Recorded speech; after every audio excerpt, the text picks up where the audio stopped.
राधे राधे। बाल कृष्ण और माता यशोदा की कथा भक्तों के लिए प्रेम, भक्ति और वात्सल्य का प्रतीक है। भगवान श्री कृष्ण के बाल्य जीवन की लीलाएं अद्भुत और चमत्कारी है, जिनमें से एक कथा उनके खून के आंसू रोने की भी है। एक बार की बात है, जब बाल कृष्ण नंदगांव में अपनी माता यशोदा के साथ खेल रहे थे। बाल कृष्ण अत्यंत चंचल और मनमोहक थे। उनकी लीलाओं से सभी गोपियां और ग्वाल बाल मोहित थे। माता यशोदा का भी श्री कृष्ण के प्रति अगाध प्रेम था। वे अपनी लल्ला को हर समय अपनी गोद में खिलाना चाहती थी।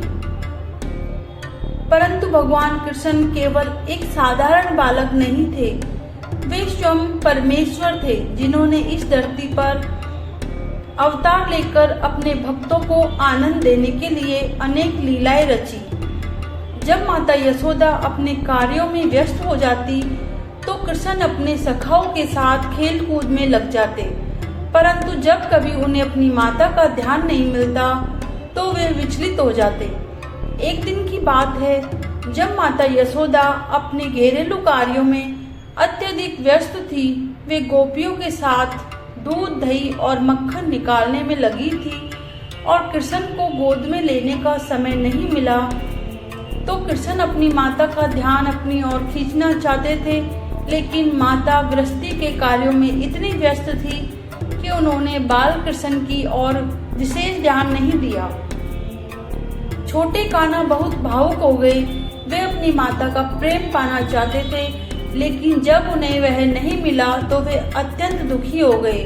उनके नेत्रों में आंसू भर आए और वे रोते रोते उनकी आंखों से रक्त के आंसू बहने लगे। यह देखकर गोपियां और सभी ग्वाल बाल घबरा गए।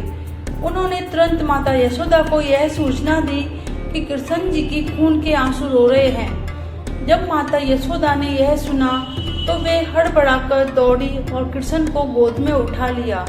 वे व्याकुल होकर पूछने लगी, लल्ला, तुझे क्या हुआ? तू खून के आंसू क्यों रो रहा है? तब श्री कृष्ण ने अपनी बाल सुलभ वाणी में कहा, मैया, जब तू मुझे गोद में नहीं लेती, जब तू मुझसे प्रेम से बातें नहीं करती, तो मुझे बहुत दुख होता है। मैं तेरे बिना अधूरा हूँ। मैं केवल तेरा पुत्र ही नहीं हूँ, मैं तेरा दास भी हूँ। मैं तेरा प्रेम ही हूँ और मैं तेरी भक्ति भी हूँ। जब तू मुझे भूल जाती है, तो मेरे हृदय का इतना वेदना होती है कि वह रक्त बनकर बहने लगता है। यह सुनकर माता यशोदा की आंखों में आंसू आ गए। उन्होंने तुरंत अपने कन्हैया को गोद में लिया और उन्हें प्रेम से सहलाने लगी। वे रोते हुए बोली, बाबा, मैं तुझे कभी नहीं छोड़ूंगी। तुझे गोद में लिए बिना मैं कुछ भी नहीं करूंगी। यह कथा केवल एक साधारण घटना नहीं, बल्कि इसके पीछे गहरी आध्यात्मिक भावना छिपी है। भगवान श्री कृष्ण केवल माता यशोदा के पुत्र नहीं, वे संपूर्ण ब्रह्मांड के पालनहार हैं। वे हर भक्त के हृदय में विराजमान हैं और उनसे प्रेम की आशा रखते हैं। जब कोई भक्त उन्हें भूल जाता है, तो वे व्याकुल हो उठते हैं। इस कथा का अर्थ यह है कि जब हम भगवान को भूल जाते हैं, उनकी भक्ति नहीं करते, उन्हें याद नहीं करते, तो वे हमारे प्रेम की तड़प में खून के आंसू रोने लगते हैं। उनका प्रेम इतना गहरा है कि वे अपने भक्तों से एक क्षण का भी बिछोह सहन नहीं कर सकते। भगवान श्री कृष्ण माता यशोदा के प्रेम में बंधे हुए थे। ठीक उसी प्रकार वे हर भक्त के प्रेम में बंधने को तैयार रहते हैं। लेकिन जब भक्त संसार की माया में फंसकर भगवान को भूल जाता है, तो भगवान व्याकुल हो उठते हैं। इस कथा से हमें यह शिक्षा मिलती है कि भगवान केवल अनुष्ठानों, यज्ञों या मंत्रों से प्रसन्न नहीं होते, बल्कि वे केवल प्रेम और भक्ति से बंधते हैं। माता यशोदा का वात्सल्य भाव को हो, मीरा की भक्ति हो या गोपियों की प्रीत, भगवान उन्हीं के प्रति आकर्षित होते हैं जो उन्हें प्रेम से पुकारते हैं। भगवान श्री कृष्ण की यह कथा हमें यह सिखाती है कि प्रेम सबसे बड़ी शक्ति है। चाहे वह माता पुत्र का प्रेम हो या भक्त भगवान का प्रेम, जब उनसे सच्चाई और निष्ठा होती है, तो वह चमत्कार कर सकता है। श्री कृष्ण के खून के आंसू केवल एक लीला नहीं बल्कि भक्ति और प्रेम की सबसे सुंदर अभिव्यक्ति है।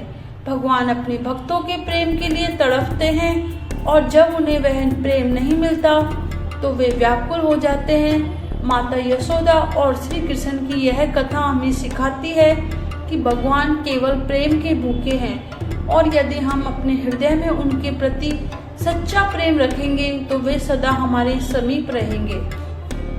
इस कथा का सार यही है कि जब भक्त अपने आराध्य को भूल जाता है तो भगवान भी दुखी हो जाते हैं।